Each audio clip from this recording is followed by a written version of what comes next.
Hello. Check. Check, check, check. Check, check. Oh my God. You cannot write this stuff. I don't even know if you can hear me right now.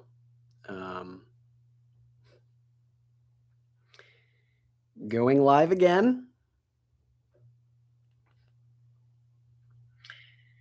Going live again. Okay. Thank God. This is the third time I'm trying to record this video. I don't think the universe wants me to make it. I don't think. That's funny because I knew going into this that this video is going to be a hard one. Just because today's been hard. In fact, all of it's hard. And that's kind of what I want to talk about. I don't want to just like pretend to paint some beautiful picture that this is easy or even fun. But I don't think things that are meaningful have to be those things to pursue them. I think they're important. I think this is really, really important. For me, for the cast and the crew and the investors of both movies, and for the thousands upon thousands of filmmakers that are out there that want to tell a story and have no fucking clue how to get it out to the world. That's why I'm showing up here. And I'm sorry if I'm a little bit passionate today. We'll call it passionate. This is day 2 of 90 that you're seeing, but I conceived this idea in March, February. I booked a movie. It's called A Statement, written and directed by Tom McCarthy, who did Spotlight, won the Oscar for Best Adapted Screenplay for Spotlight, starring Paul Rudd, Paul Giamatti, Tatiana Maslany, John Turturro, Evan Peters, Michael Chernus, Dylan Baker, Amy Ryan, Jason Clarke. And somewhere down at the bottom of that list is me, and I'm in that movie, which is the coolest thing in the world and such a formative and amazing experience. And I got to spend a lot of time in the car and a lot of time thinking about how to get these 2 films out there, and had the epiphany one day that, we might be able to replicate something that Mark did, Markiplier. Mark talks a lot. I watched a lot of his videos kind of talking through this process of how he wanted to make this accessible to a lot of other people. And no hate to Mark. He's a busy guy. I don't know him at all. But he didn't. I mean, he showed us it was possible, but he didn't build something for us to use. And that's what I'm trying to do. So if you don't I think I just kind of want to talk about, I'm fucking fragile right now. Cause I'm spending every day trying to build a community of filmmakers that can collaborate with each other to make stuff that's bigger than all of them. Permissionless feature films, investorless feature films, movies that they can use as calling cards to go into the industry and make their dreams come true. Because the industry has shown us that there's screenplay competitions, and you can get an agent and blah, blah, blah, and you can chase investors around for millions of years and never make a fucking thing. So One Grand Film is built specifically to help people bring their dreams to life. That's what One Grand Film is. There's 1,900 people in the school community. The link is below if you're interested, or if you're already in there, which you probably are if you're watching this. Come join. It's a wonderful place. And every day I get on there, new filmmakers are finding my stuff, and they're seeing the courses in there, and they're feeling empowered to go make something, and they're banding together, and they're utilizing each other. And as of yesterday, I think we've got 38 feature films that have been made in just the last 12 months from the community members. Most of those people are inside my private community, where I handhold, walk through, multiple calls per week, script feedback, and all of that. And I love my filmmakers. I absolutely love my community. It's the most important thing I've ever done. And then on top of that, I'm trying to deliver these 2 films. I've got investors and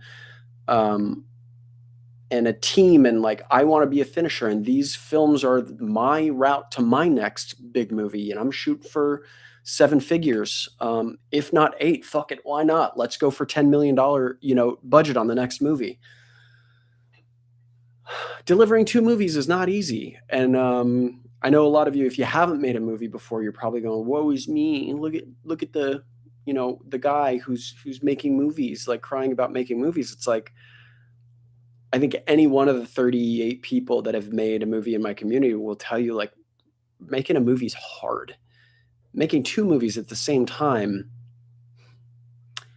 it's really hard. Like, I'm waking up every day and I try and spend an hour with my family and chill and relax and eat a good breakfast and nutrient dense breakfast so I have enough brain power to make it through calls for my community. And then, like today, I've approved five or looked at five VFX shots for Dead Dawn. Yesterday, I got the full version of the score for Silt, so I can watch it all the way through. Before, it was just sort of individual clips that were getting updated in a drive. And so that was a way that I could watch them. And now I've got the full opportunity to watch the whole movie all the way through. But this is the process. Is right now, I'm watching the movies over and over again.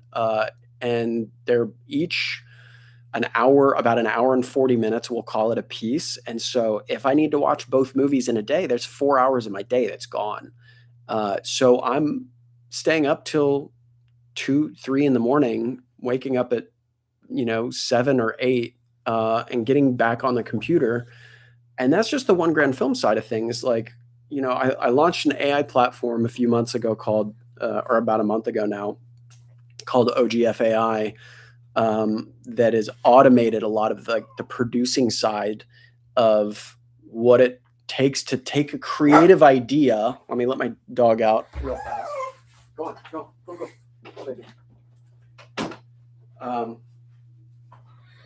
To automate the production side of making a movie, because it's like if you've got a creative idea, that's all you're focused on. You're focused on, how do I make these pretty images in my head, pretty pictures for other people to watch.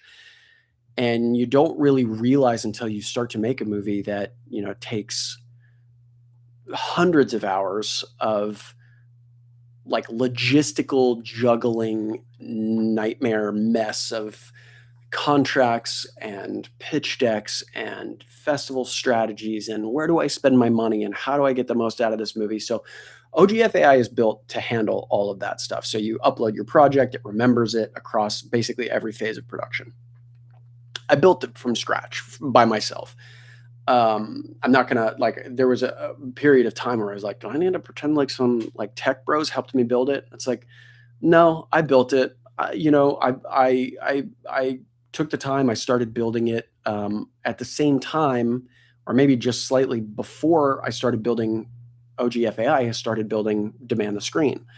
Demand the Screen is like the thing that we are using to be able to take these movies out to potentially 3,000 theaters.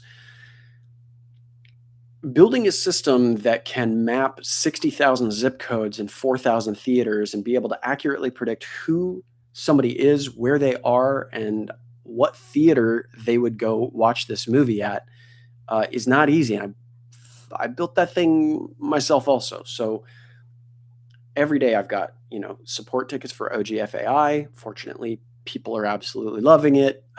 Very, very little negative feedback, overwhelmingly positive feedback on that, which I'm really grateful for. I'm building Demand the Screen.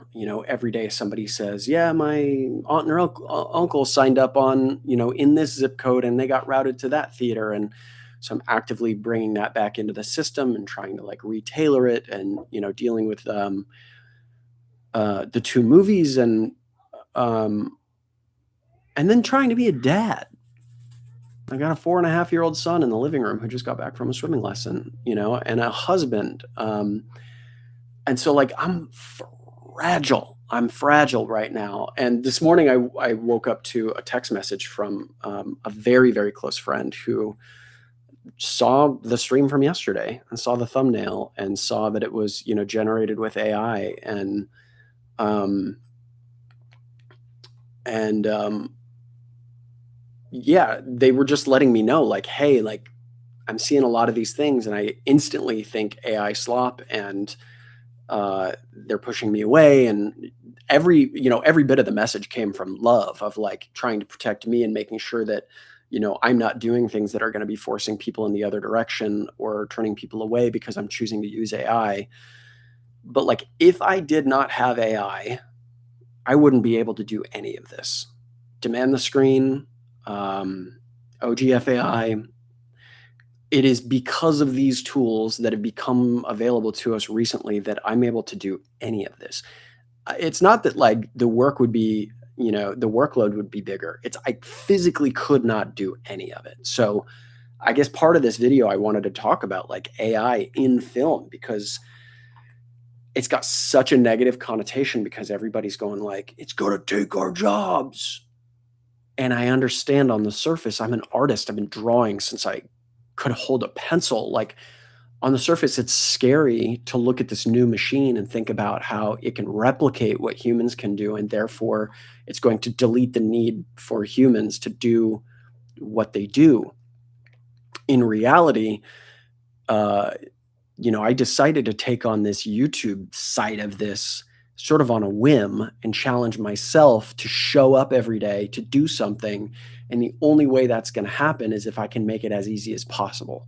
So it's not that I didn't go hire a designer or I didn't want to, sit at Canva for 45 minutes and design something highly crafted. I took a photo of myself and I fed it into AI and I gave it my movie posters and my logo and wanted to create something that was a little bit more interesting than uh, a screenshot of me going like this with the demand the screen thing on it. And so like I'm just simply using the tools that are available to me to try and do the best I can to keep this thing alive. I do have a small team of people, and when I say small team, I mean like two people, that are willing to really kind of help me shoulder this thing up the hill. Um, I had one person who was super gung ho, just bail. If I'm completely honest, and it's incentives and it's alignment, and a lot of this journey is finding people who just feel exactly the same way you do, and that's freaking rare. So, I hope as this thing grows that people kind of crawl out of the woodworks and raise their hand and say, I can help you in this way or that way. Because this is not going to be an easy journey. And I hope that there are a lot of wins that I can point to along the way. We're in theatrical conversations right now, like with theaters, we're negotiating deals. Like we will be in theaters. That part I have no doubt about. Tommy Wiseau is in Silt. Like if you don't know who Tommy Wiseau is, go search his name in YouTube. You're gonna get thousands upon thousands of videos. He's got a global fan base for making a movie called The Room. And he travels the freaking world, selling out theaters all over the world with his two movies, one of which is called Big Shark. Isaiah Laborde, my co-producer on these two films, helped Tommy make that movie, and he stars in that movie. So one benefit is, we've got Tommy, we've got his knowledge of selling out theaters, and he's like, if you're interested in that side of it, he's very, very, like I love Tommy. I understand Tommy. I think a lot of the world looks at him and tries to figure him out, and I think that's why part of the reason he's so popular is he's got a mystique about him where it's just like I can't pin this guy down. I understand Tommy very well, and he's full of knowledge, and very willing to exchange that knowledge. And so he's going like, do not pay two, three, $4,000 to rent a theater that you have to make two, three, $4,000 back before you see a dollar of profit. He's like, you can negotiate 50-50 splits. And so part of this, the deal that we're going through now is really talking to the theaters and trying to get them on board, letting them know how much work and money and resources and time we are sinking in to mitigate risk for them and trying to get them to meet us in the middle, because you can rent a theater for a few $1,000s to do a premiere any day of the week. There's nothing special about that.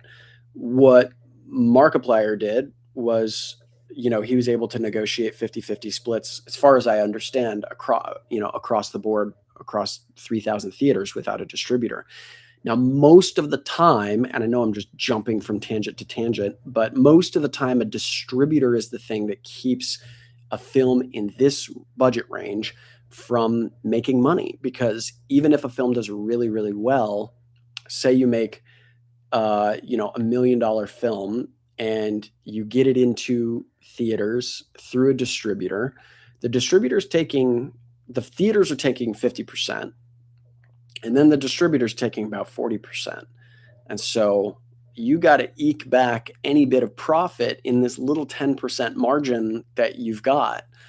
What Mark was able to do is just like, we went direct to the theaters and they took 50%, we got 50%, so he had a $51 million global box office that they got to walk with 25 million of.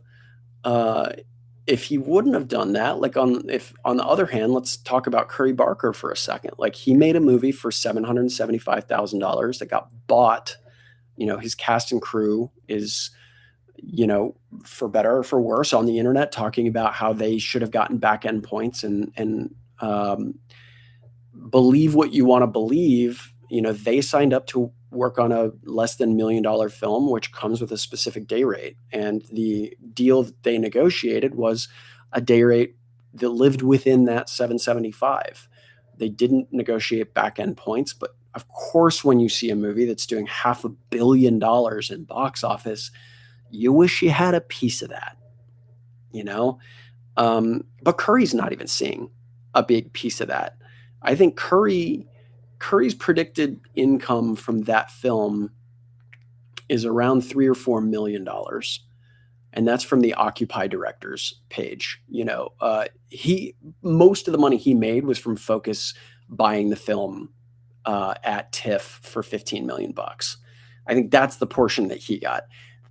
Now Focus Features is the one just raking money in off the back of that film. So for Markiplier to create or to stumble upon a process where a filmmaker can actually retain the profitable margin that has otherwise been soaked up by distributors it's novel. And it's something that, if we can establish relationships with filmmakers, with theaters, and be the go-between to facilitate the deal directly between a filmmaker and a distributor, and we're working on a teeny tiny little flat fee margin to make sure that filmmakers can maintain, profitability. That's the goal for me.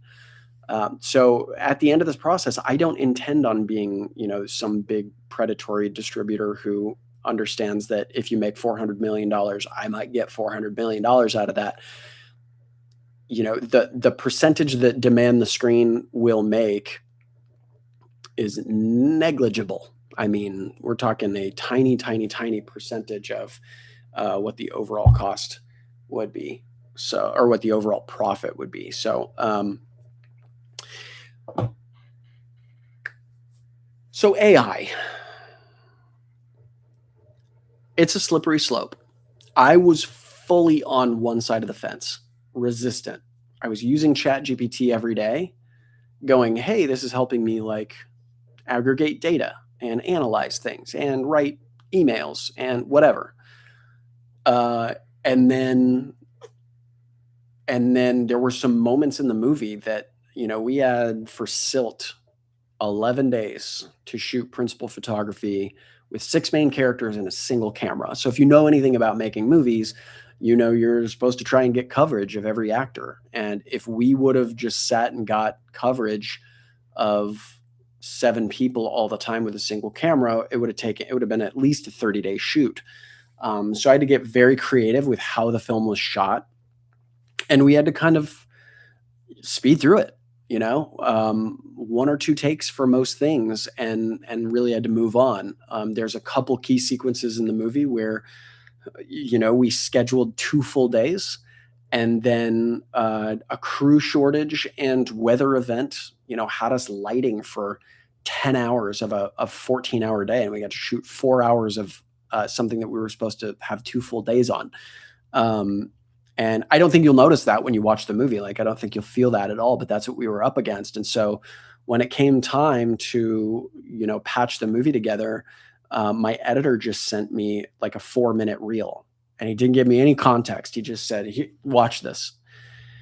And so I sat down and I just started watching this 4-minute reel of these really, really innocuous ECU cutaway insert shots that would have taken thousands and thousands of dollars to replicate if we had to get our cast and crew back on set and, recreate the backgrounds and the lighting and the wardrobe and all the situations to be able to get, a person holding a cell phone or a picture, or like these just tiny little moments that do so much for the story. And so it's not like we're generating actors' performances. It's not like we're generating, spaceships in the background or any of the things that people assume, AI is going to take an entire VFX team's job because AI is just going to do it. It's not that simple. And I was talking to some of the team behind the scenes. I'm not even going to talk about who, but they're talking to VFX artists that are like, I use AI in every workflow I have. It's like, so the very people we were worried about losing jobs are utilizing this in secret to make their own workflow more effective, efficient. So I understand the pushback, or the idea that like there's this thing out there that's been trained on the internet and is creating things and it can do it lickety split, and people are losing jobs. And I think I think the two big arguments are, it's been trained on other art. Yes, it has. Awful. I hate that part. I absolutely hate that part. And then the other part is like, it's going to make people's jobs go away. And that part I don't agree with. I think people show up for people. I cast real actors. I'm a real director. We walked on set. We hired a real crew. I had a real editor edit the movie. I had real VFX artists do VFX for the movie. And they used AI to generate assets and then comp them in and light them just like they would a normal VFX shot. So I think it's really, really easy to blanket all AI as AI slop or AI is bad. But at the end of the day, if a platform like OGF AI can enable thousands of filmmakers with good ideas to go make a film where they can hire real people, AI is actually creating jobs. If a studio can take what would have been a $200 million budget and produce it at $80 million, that's freeing up $120 million for other projects that can employ more people. So you can't assume that because AI is making things more efficient that there's a project cap, because there isn't. That's more money to go put into new projects. And I'm just I get paid at this point. I'm very lucky to think about this type of thing more than a lot of people do. It's my job to steer and guide literally thousands of filmmakers at this point, which is crazy to say, in how to make the best decisions forward to grow their own career. And I've got some people on a side of the fence that are like, I hate AI, I'll never use it. And that's fine by me. I'm not trying to get them to use AI. Then I've got other people on the other side of the fence that are like, I'm caring for a sick relative, and my only option to make something is to do it with AI. Who the hell am I to tell that person that they're wrong for using AI? I'm not going to be the target audience out there searching out AI, films to watch. But there will be those people that are just interested in it. And so if there's an audience for the thing that you're making, go make that thing. I'm not going to tell you what's right or wrong, but it is my job to sort of look at the landscape as a whole and make informed decisions. So there are AI shots in both of my movies. And my guess is you won't be able to point out most of them. Most of them blend so seamlessly, especially since we're going through color, that you will not be able to tell what's AI and what's not, especially if you're not looking for it. Now that I'm looking for it, and if you are talking about it, and if you're watching this video going like, well, now I'm interested, I'm going to look for it. Of course, if you're looking for it, you might be able to see it. But for the audience at large, the vast, vast, vast population that will watch these movies with no context, they're not going to know. All they're going to see is story. That's my goal. And my ultimate goal is that these movies earn me the trust among investors and studios and teams of artists that I can earn the budgets where I don't have to use AI, because it is not something that I am seeking out. I'm not seeking out how can I use AI. I'm using what I have. Oh, let me back up. Because let's talk about Silt for a second. So I wrote a movie around what we have access to, which is like, if you know me, if you follow One Grand Film, that is like my mantra, right around what you have access to. You can get a lot of free production value out of the world if you just start to look at the world in terms of production value. So we knew where we were shooting, and we went to the location and we scouted the entire thing top to bottom and wrote the movie around what was there. Well, when we got on set, that stuff didn't show up in the way that it did when we were there, because you're dealing with nature. Like, Silt is a movie that happens in nature, and nature does what nature wants. We had a tornado in the middle of production, and it knocked down power lines. We were out of power and water and almost lost the entire second half of the shoot, which likely I wouldn't even be sitting here talking about this, because the movie would have gone under if that happened. We made such good friends with the municipality, like the cities that we were dealing with, that they actually patched power specifically back to where we were, before getting power back to really anybody else, so we could keep I mean, it's crazy, like the things that the miracles that had to happen, for us to even be talking about these movies right now. And so when those things didn't show up, they were key things for the story. And so for the story to work, there were certain things that was like, we're either going to have to go back to the location and get super, super lucky to get the missing things that we need.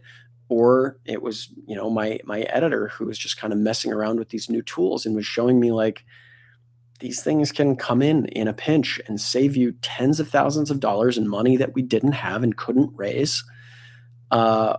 Or risk putting a subpar movie out there and ruining the audience's experience. And at the end of the day, every bit of success or failure that a movie has is based on how the audience feels about the story, how connected that audience can get to the thing that they are watching. And so if somebody's in a bad mood on set that day, the audience is feeling it 100 years later watching that movie. Whether you know it or not, if the actor was hungry, it affected their performance. It affected the final outcome of the movie, which is the patchwork of little moments that come together to create a story. And so if somebody's hangry and they go into a scene and it comes out differently than it was intended by the writer or the director, and it changes the course of the movie, that one day of hunger changes the course of what the audience will experience forever. And so that's what I'm thinking about as I've got this big decision to make. Do I try and plead to the solo investor on the film that we need more money so we can go get, this little insert of a hand holding a cell phone, or these other shots that I'm not going to mention because I don't want to spoil the movie for you? Or do we take these perfectly usable shots that we've trained AI on our actual stills from the film, from hiring real cast, real crew, real locations, going out and shooting real things, and getting AI to replicate them in different configurations so we can put them in the movie and retain the audience's experience? That's the decision I had to make. And so I know this has been a long-winded way of saying, like, I was on one side of the fence. Like, if you go watch any of my filmmaker Q&A calls from January, probably February, April, March, April, you're going to see a completely different me talking about AI, because I was like, no, I'm only interested in the human aspect of filmmaking. And I still, to a large degree, believe that. I think the reason audiences show up to watch things is to see the fingerprints. I think humans love seeing continuity errors. We love bloopers because it's human. It's an artifact of a bunch of people coming together and making something that didn't exist, of a bunch of artisans coming together and making one uh, artistic vision together, asking 1,000 people to come and put one stroke on a canvas that makes one cohesive painting. Like, things are going to go wrong. That's why audiences watch. Like, we don't watch for perfection, and AI will emulate perfection. You know, if you don't give it, if you just ask AI to give it what it's going to give you, it's going to give you its approximation of the mean. It's going to boil everything down to the middle ground. It's not going to give you the best thing in the world. It's not going to give you the worst thing in the world. It's going to give you the mediocre. And so if you do someday watch some incredible AI film, it's the filmmaker behind it that is forcing it, shoving it into a direction to get something unique out of that experience, out of that machine, because the machine is the boiled down mean of human thought as learned on the internet. Unique human experience and thought is still going to drive every interesting thing that we do, and those will be the things that will break through. And that's all going to be human driven for as long as I can foresee. You're not going to show up for an actor that has not lived a human life, that cannot show you subtle human nuance through, micro expressions. That's what we show up to watch Meryl Streep for, or Tom Cruise. You watch these people because you're a fan of watching what they do. And until there's some, AI actor out there that can really do that believably, like, I don't think people are going to show up for an AI actor. I don't care how good the story is. It'll be the creator behind it if it ever happens. It's still going to be a human. And through human effort, they are going to make something that stands out. And then that thing will be worth looking at. There are AI films right now, brute force prompting operations, with big teams working on workflows, dumping thousands and thousands of dollars into tokens to be able to generate image after image after image to try and stitch something together that looks like a film. Right now, I think what people are making approximate movies. I don't think they're good. I don't think they're going to be interesting for a while. I think, the Christopher Nolan of AI probably isn't born yet. I don't know. Maybe they are, and they'll brute force it and they'll come up with something interesting. And if that happens, then we'll all hear about it. But this idea that everybody can turn to AI and make something interesting is false. It's still human. Like, it's still got to be human driven. Otherwise, it's not going to matter. So that's my thoughts on AI. Comment below if you're interested in this topic and let me know how you feel about AI. And I am hanging on by a thread, trying to shoulder, a group of filmmakers and their films up a hill, and keeping my platform running and working on my own films, and then simultaneously building Demand the Screen. And so I'm going to continue using AI to help me create interesting images as thumbnails and, whatever else I need it to help me do. And if those things don't cut through the noise, I wouldn't have made them in the first place. So I would rather it do something than nothing at all. Because, yesterday when I generated that image, I wouldn't have made a poster if I didn't have that thing accessible to me. And, that's just kind of where I'm at the moment. I'm guessing someday I'll have a team, but as of right now, being the creative and the right brain and the left brain of the operation, I've got to use what I can use. And I should jump off of this live stream before the power goes out again. I live in a new build community, and if the wind blows 1 mile per hour too hard, I lose power, which is why this is the third time I am recording this. So yeah, this is day 2 of 90. Thank you for anybody who still happens to be watching here. If you want to help us crack 3,000 theaters, the link is in the description below, demandthescreen.com.